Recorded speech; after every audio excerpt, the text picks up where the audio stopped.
Hi everyone, and welcome to the Desteni iProcess live Google Hangout. We do Hangouts every Thursday on the Desteni iProcess, the Desteni tools, and how we as Destonians are living our day-to-day life. And in and from this Hangout, we are starting a brand new series titled Physical Body Support. So basically, over the next coming Thursdays, we're going to take up topics that has to do with supporting one's physical body. And it can be anything from dieting to how to deal with disease, body image, you name it. And if you have any topics that you would like us to discuss, you can either place it here in the questions, I'll share that in a moment, or you can send us a mail to desteniiprocess@gmail.com and let us know of any topic that you'd like us to take up in relation to the physical body.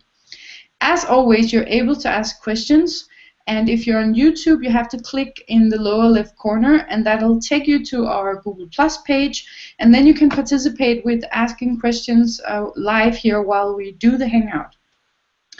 And in today's Hangout, we're starting with a topic about gluten-free diet. And I have to make a disclaimer saying that we're not medical professionals. We don't have medical degrees. We are simply sharing our perspectives. The participants that are here, and this goes for all these Hangouts, are sharing their personal perspectives. So if you have any ailments, or if you suspect that you have a disease, or for example that you might be allergic to gluten, we suggest that you go see a doctor. We aren't able to make any diagnosis or anything. We're simply sharing our own processes and experiences. So without further ado, let me introduce our guests today. We have Sylvia with us from the Netherlands. Hey Sylvia. Hi Anna. And how long is it that you have been gluten-free? I think 3 or 4 years now. Okay. Yeah. And then we have Michelle with us from America, but now living in Austria. Hey Michelle. Hey Anna. And how long is it that you've been gluten-free? About a year. Okay, and as I told Sylvia and Michelle, I've been gluten-free for about 7 months. So we are 3 ladies here, all have experience with a gluten-free diet. I'd like to start out by asking you guys, I don't know, Sylvia, if you were diagnosed with gluten allergy or intolerance, but I know that neither Michelle or I were diagnosed. No, me neither.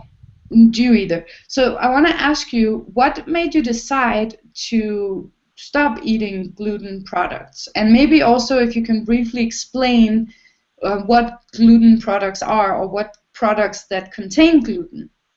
Well, gluten are in wheat products, grains. So that is mostly bread, cookies, things like that, pastry.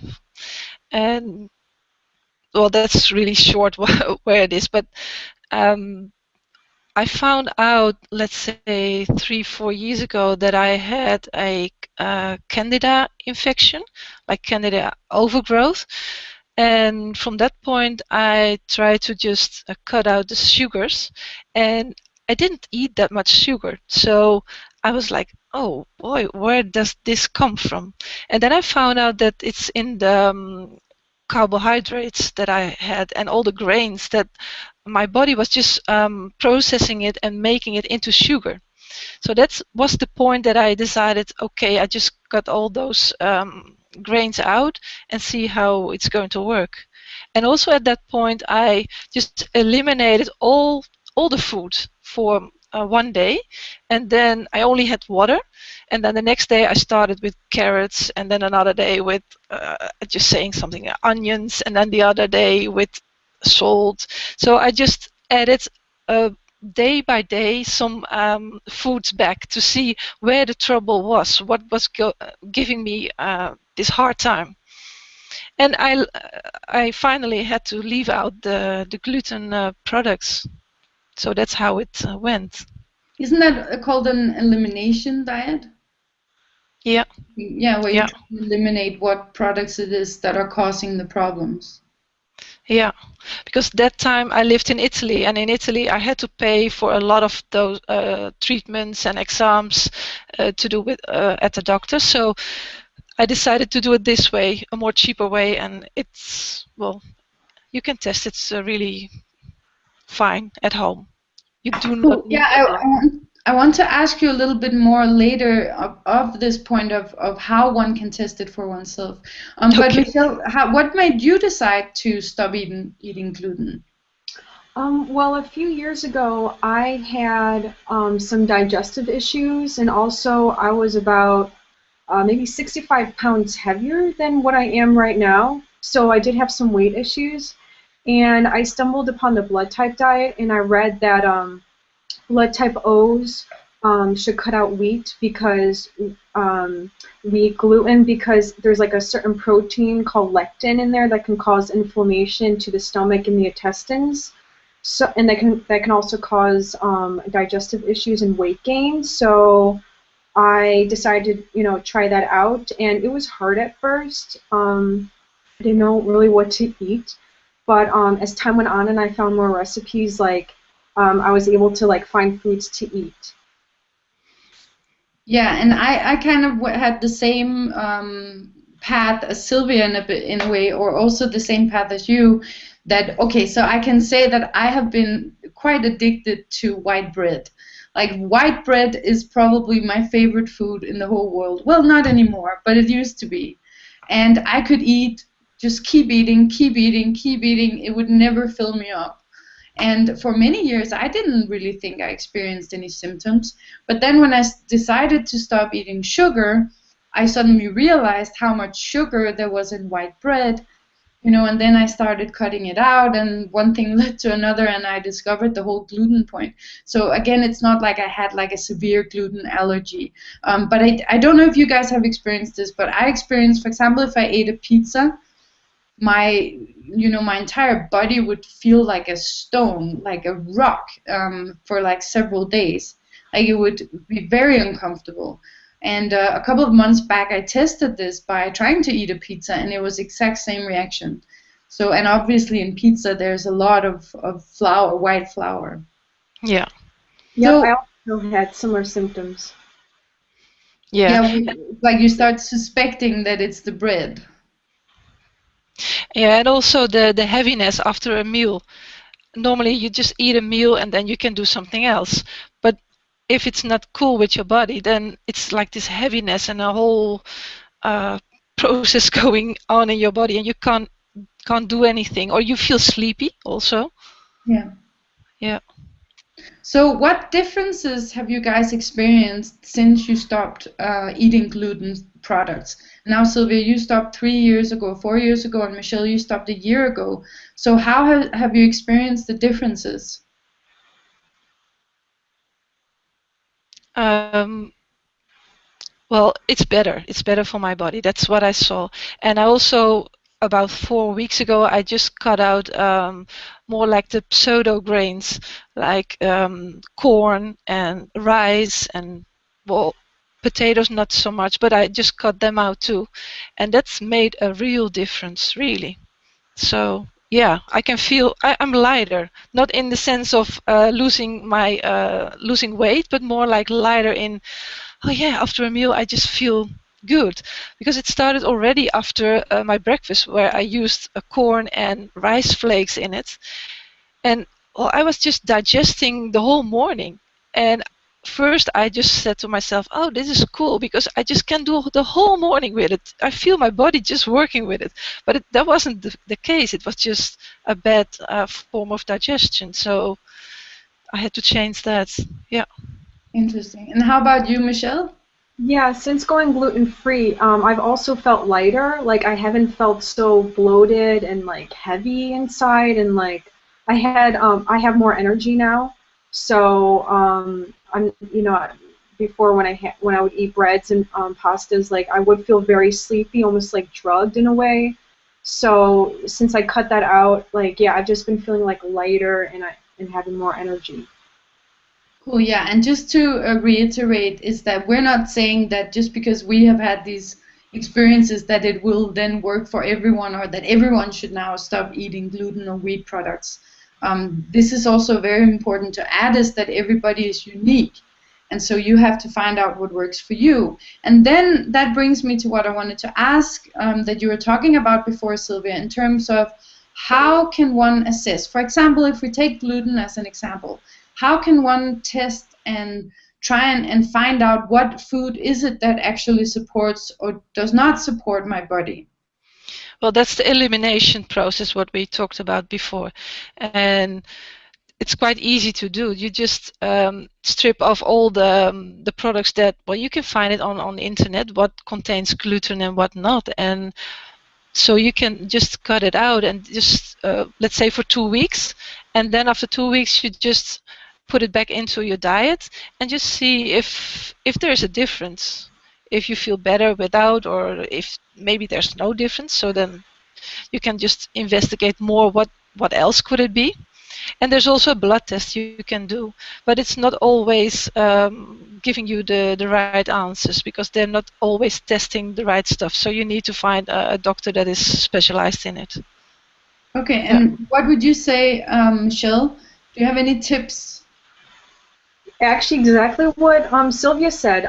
Definitely try out the elimination diet, 2 weeks, cut out wheat, gluten, and also keep like a food journal just to see how you respond and feel without it. And then after the 2 weeks, like just make yourself like a meal with the gluten, and then just track and journal how you feel. Because symptoms and responses from gluten can happen, even like a few days. You can get the response maybe in a few days' time. So really, you can track with the journal to see how you're feeling. Yeah, and apparently the symptoms of gluten intolerance can be very, very different. Like some people get rashes, some people feel bloated, it can have all kinds of different symptoms. So that's why it's obviously important to test it for yourself. I also want to add, and this is for people who are more like I was, that for me, the most important thing in that process was to establish an actual feeling with my body. Because I had for years just been eating stuff because I wanted to mentally, because it gave me a mental idea of pleasure. And what that meant was that I would ignore the signals of the body. So even if I got a stomach ache, I would ignore it. So the first thing that I had to do was to establish a decision and an awareness that I'm going to feel what the food does to my body. And that actually took practice because I had never done it before. And then also something that I did, which I didn't do deliberately, but it turned out to be very effective, was that I, over a period of time, and I actually still do this, I ate the same foods. So, for example, I would eat like a meal with vegetables and meat, for example, the same kind of vegetables, the same meat, or just like with small variations. And what I found when doing that is that the body can be a lot more stable because it recognizes the chemical processes. It knows how to digest them because it's used to it. It's not like constantly introduced to all kinds of different chemical processes. And so within that, when I would then add something, I would very quickly be able to feel, oh, something is happening. Because what I did before in my life was that I had a very inconsistent diet and like suddenly introducing new things, and what I see is that it took a toll on the body. Like the body had to process more information in terms of the chemical processes, where it has to know what to do with the nutrients and where to send the enzymes and stuff like that. So that's also something that you could do, is to try and keep like a very basic, simple diet without adding too much different things. So like it could be like a lighter version of the elimination diet, or maybe the next step of it. And then something else that's also quite interesting is that we cannot assume that anything is permanent. So there can be so many reasons as to why you react to something. Maybe if you travel to a different country and you eat the same kind of food, you would have a different response because it's grown differently, or because your body changed. So maybe in 2 years you can eat something that you would have reacted to before. So I would also suggest to not take anything for granted, and you can always test it again, and see. Do you guys have anything to add to that? Yes, it's like a whole process, walking a process with your body, because we try to walk a process with our mind, but there's also a body, and that's really important to just connect those processes. And I, for instance, had the start of all this gluten intolerance was a lot of stress because I immigrated to another country. I had stress within the family. I had financial stress. So at first I thought, oh, I'm just strong. I can handle it. Then the whole stress point, even I was doing self-forgiveness, and I was just trying to find all the points what were bothering me. But then I saw that there were a lot of more dimensions to it, and those things went just underground, and they manifested in diseases. So it's really, really cool if you can just walk a process with your body, just feel what it's telling you. Yep. Yeah, absolutely. Did you want to add something to that, Michelle? Yeah, sure. Yeah, Sylvia was talking about stress on her body, and I had a history of binge eating, and I think that because I ate a lot of sugar and processed foods within a large quantity, I think that also, what is like, it kind of, I don't want to say messed up my digestive system, but there probably is an imbalance now because of my eating patterns in the past, which is probably why now I'm very sensitive to certain foods. So that could also be a factor. Yeah, I can also definitely relate to that. But how about if we look at, and this is not something that I know for a fact, but from what I have seen, it seems like more and more people are becoming allergic, and more people are becoming gluten intolerant, or maybe they always were. Do you guys have any perspective on why that is, and also considering how many products that actually contain gluten? Because once you start investigating it, there can even be gluten in the so-called gluten-free products. And I'm basically down to eating, and that's not only because of gluten, but I basically eat meat and vegetables and sometimes berries. But yeah, what is your perspective on that? Yeah, well, food isn't like food many years ago, because we have a lot of processed food, instant food, microwave food. It's all about convenience, but we have done a lot to our food, and we have produced a lot of food at a rate that is just not in balance with how nature is handling it. So the grains that we have and the wheat we have nowadays is not the same as we had, well, hundreds of years ago. And so yeah, there's a difference in food, so that's why there is so much problem with it. And also a lot of pollution. So our bodies and the bodies of the young children that are now in existence, they are so much more or less tolerance for those substances.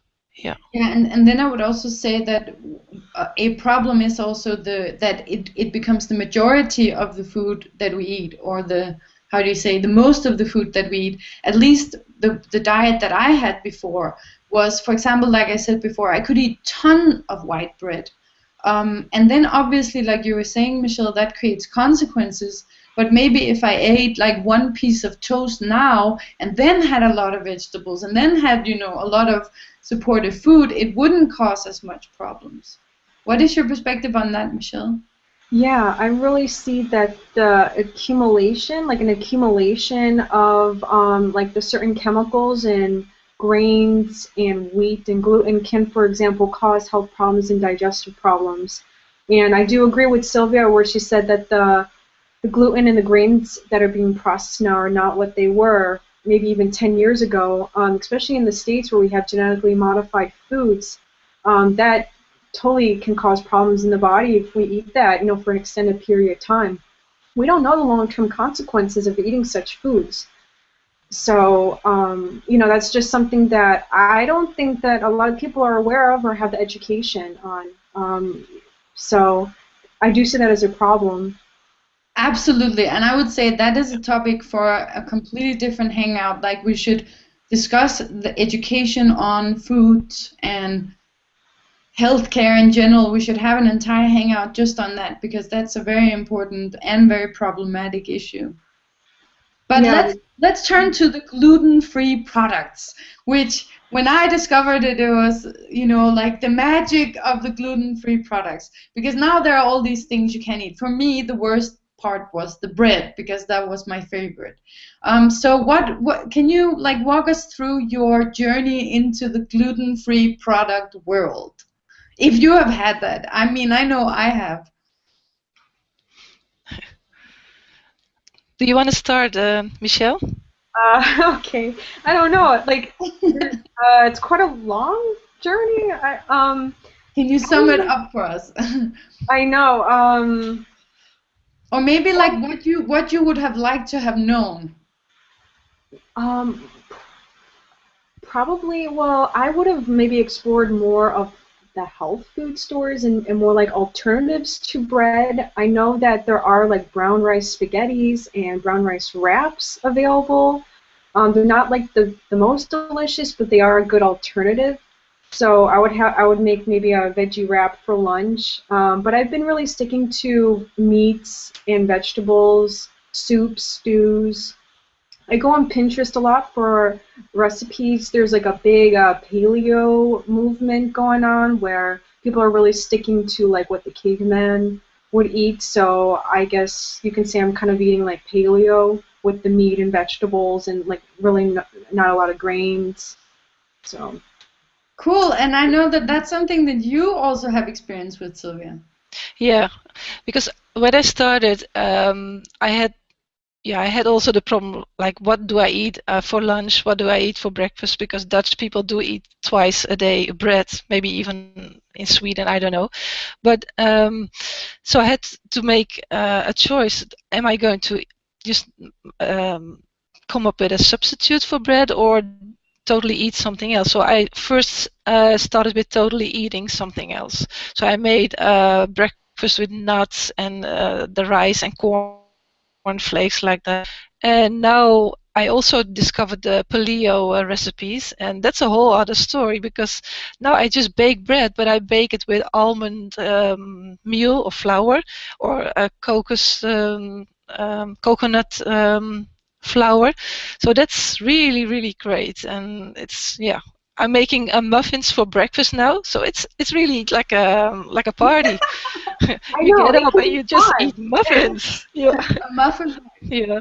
Well, I can share that I discovered the gluten-free section of my supermarket, and I thought, yeah, that's amazing. And then I started eating, well, mostly the breads.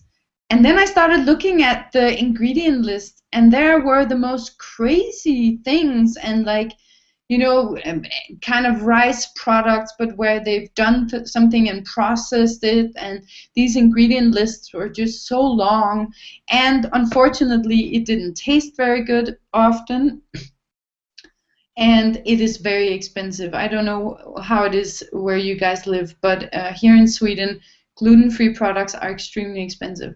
So then I experimented with making my own bread, which often it was also not very nice. And I've actually come to the same final recipe as the one you're describing, Sylvia, which is basically just almond meal, coconut, and then pumpkin seeds. Flax seeds, stuff like that. Very simple, very plain, and it's just very nourishing, and it is actually very cheap compared to what you can get. So I walked through that like whole discovery only to realize that, you know, these products, it seemed like it's more for advertisement or for like a trend. So what would you guys say about it? Like, it seems like maybe there are people, and obviously none of us have been diagnosed with gluten intolerance. So has it become a lifestyle? And how does that like relate to the products being so expensive? What would you guys say? Yeah, it definitely has become a lifestyle. Yeah, for some people, not for all, but for some, yeah. Yes. And that's why the market is just, taking advantage of it, because when people want to buy it, it's great to sell it, isn't it? And what I found also in these health stores was all the products are made out of corn and rice. It's all the same. It's the same flavor. Whatever you eat, it's the same. Like cookies is the same like pasta, and so I don't know what they want for those people, but it's like almost like being punished for being gluten-free, because the products are just yucky. Yeah, They're not nice. Yeah, and they're expensive. That's so true, because even baking a bread with almond flour, that's also expensive, because it can add up. It can become like €8 a loaf. So that's a lot of money, but you don't eat that much of it, and you don't eat bread as you ate it before, probably. You just eat it with something, and that's a whole different story. Yeah, what would you say, Michelle, about gluten-free, for example, having become a lifestyle, and then the products are kind of reflecting that? Yeah, I mean, I see it also, well, I see it like in terms of like some health fads. People are doing it just to like lose weight, but they're not really considering some of the ingredients that go into gluten-free products, and maybe it might not be best for them. So, I mean, I do see it in terms of it can support one's body, certain ingredients, but then in terms of maybe like the health, just like people who are really like into health, it can kind of be an obsession. Yeah, so that brings us back to the same point of that we have to find out what works for our body uniquely. Yes. Yeah. And that's actually really cool, because it means that you have the answers right here. Yeah, you have constant feedback from your body, so that's cool. Just use it. Yeah. Yeah, there's that saying, listen to your body. Definitely. Listen to and feel your body. Something interesting I also discovered when I started eating differently was how, I don't know if you guys have noticed this, but my trash and my garbage went dramatically down, because all these processed foods, they tend to be wrapped in like plastic and cardboard and have these like, very beautiful boxes, often with this little saggy product in the middle. Whereas when you actually start eating like real food or vegetables, for example, they don't have that same, they aren't presented so beautifully, because it's a vegetable. Have you guys also noticed this? Yes. Yes, and I have a lot more of vegetable disposal. Or how do you say it?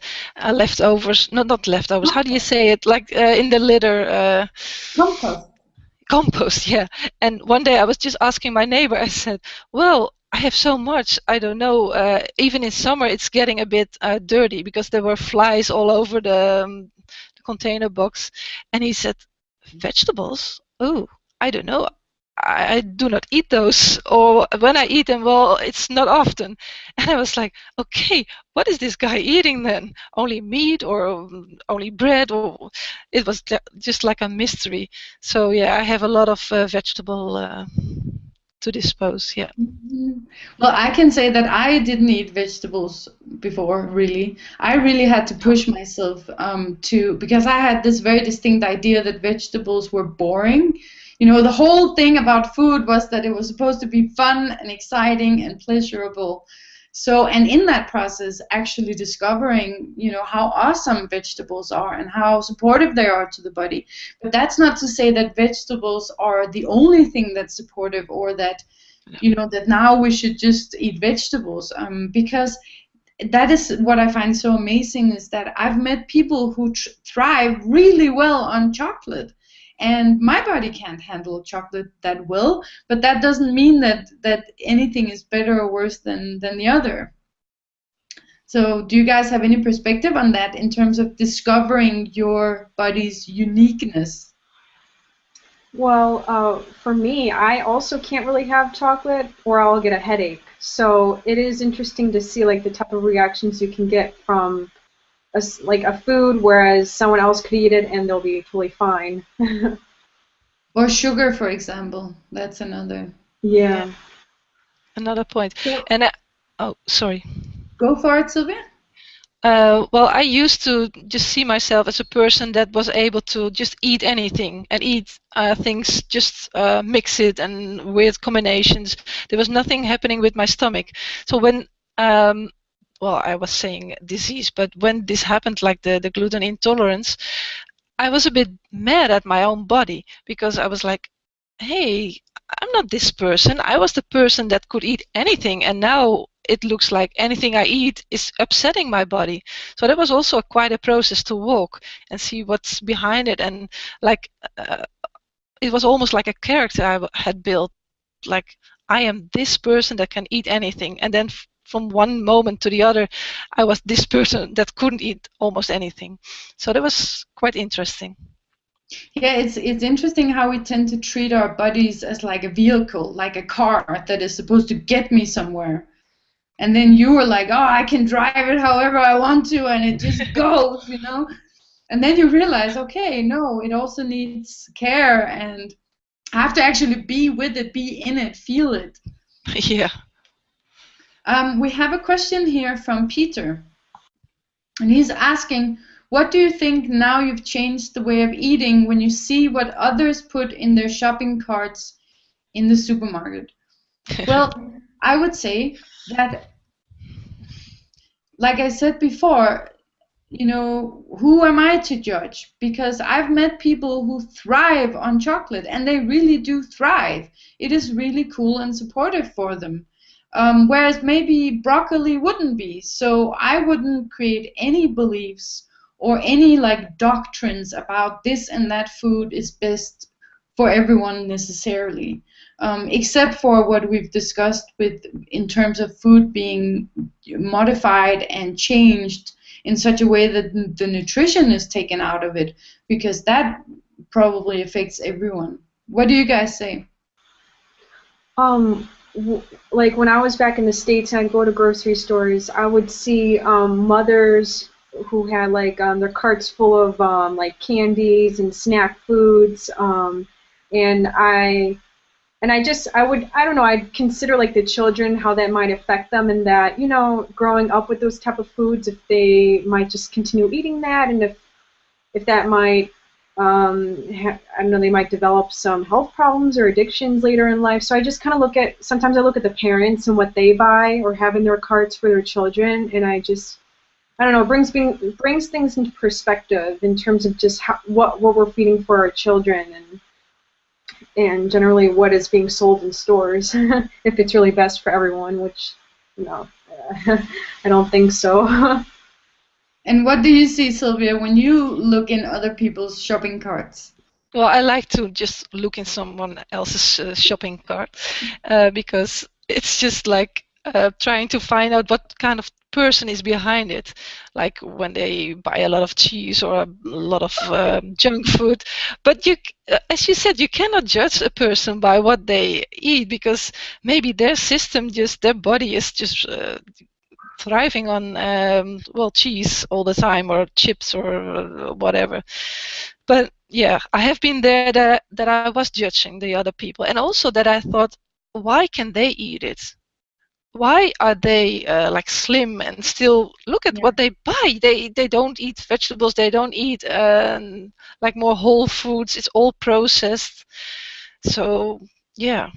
Yeah, I've also been on both sides of that extreme, where I've both stood with my vegetables and my organic, and I've been like, yeah, oh, I'm so healthy. Oh, what are you eating, you poor thing? But then I've also been on the other side, where I stood with my Coke and my chips and my candy and my deep frost pizza, and I was so ashamed of myself. And I see, especially like teenagers, you know, where you see what they bring into or out of the supermarket, and it's just like all sugar. But mostly I just think I know what it's like. Like that could have been me. Like I really do know what it's like, and I had no idea or consideration for what I was doing to my body. And what is so tragic and scary about it is that we're actually existing in a system that is supporting it and pushing it, even the way that the supermarket is built up. You know, that when you go to the end of the line, there you have all the candy so that you grab it in the, you know, like it's so supportive for consuming food without making informed decisions or having any contact with one's own body. Yeah, and also advertisement is a big issue in there. Because all when little children look at their favorite programs, there's all these ads in between of candies and all kinds of foods that is not supporting their body, but they imprint it with it like, oh, that's cool, that's a cool color, or that's, well, yeah, mostly it's that. All already the package of the food is determining if the child wants it or not. But that's also a whole other story. Yeah, and you know, well, we will do a hangout just on this point because it's very important. You know, I worked in a bakery once, and I saw the bakers bake all the cakes. So when you come into the bakery and you see the bread and the cakes, and it all looks so different, and here you have a pink one, and this one has chocolate. But then I realized that they were making almost all the cakes from the exact same dough with the exact same ingredients. It was flour and butter and sugar. That was like the main thing. And it was so weird to realize because I had seen all these wonderful, amazing, colorful cakes as this, so much variety. And then in the end, it's exactly the same. And it's obviously the same with candy. Yeah, and there's also a lot of flour or wheat in candy, because I do like to eat some licorice, and there's also flour in it. So sometimes you don't know it's in the, well, you can read the ingredients, but I'm not sure if all the ingredients are always on the package, because there are a lot of ways to just avoid mentioning it or just name it a bit more friendly. Yeah, they call it something else. They come up with a different name. Yeah. So we're about to finish here for this hangout for today. I want to ask you guys, do you have any tips to anyone who's considering going gluten-free, how they can start, anything that you would like to share? I would say first, sorry. Go ahead, Michelle. I'd say first, find a few recipes that you're interested in. Give that a go. Maybe see if you can go 1 to 2 weeks without the gluten and just try out different recipes. And like I mentioned before, keep a food journal. Cool. And Sylvia? Well, if you have a lot of symptoms like belly ache or even joint pains or rashes or like really severe things, I think if you have a good relationship with your family doctor, just go there, or a specialist, just go there and just check it.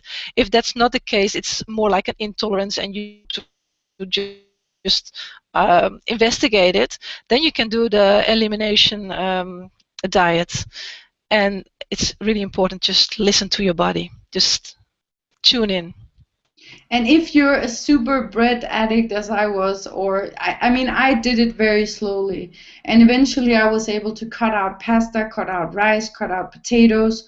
Not that it's necessarily bad, and not feel like a longing or like it was a loss, because it obviously has to be something you do to support yourself and not like a punishment or like where you have this horrible craving. That's what I also found is that I had to like redefine my relationship with foods, so it doesn't feel like, oh, I'm not allowed to eat all this food, it's so horrible.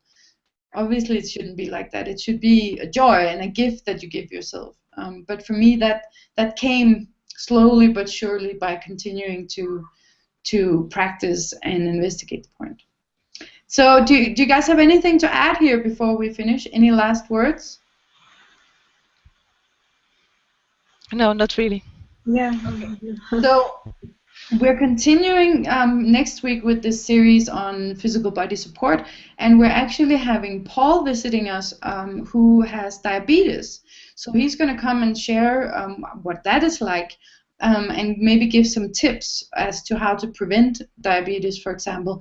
And then Sylvia and Michelle, you guys are going to be back the week after to talk about a sugar-free diet, because that's also something that you guys have been walking.